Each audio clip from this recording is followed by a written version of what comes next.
naman ay si Kola at saka si Sisi. Makain po sila ng banana. Yung isa ay umiinom ng water. Yan. So, ang pangalan po nila ay si Kola at saka si Sisi. Ibig po sabihin kasi, dalawa kasi silang birds, diba? Si Kola at saka si Sisi. Kulasisi. So, pinangalanan na lang po namin ang Kola at saka si Sisi. Dahil ang pangalan po ng bird niyan ay Kulasisi. So, ayan.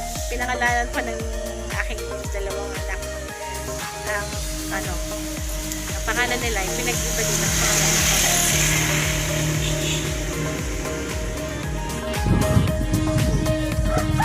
This is Kola and Sisi. Makain na po sila ng banana. Medyo ilaw po yung banana nila. Yeah. Sharing together.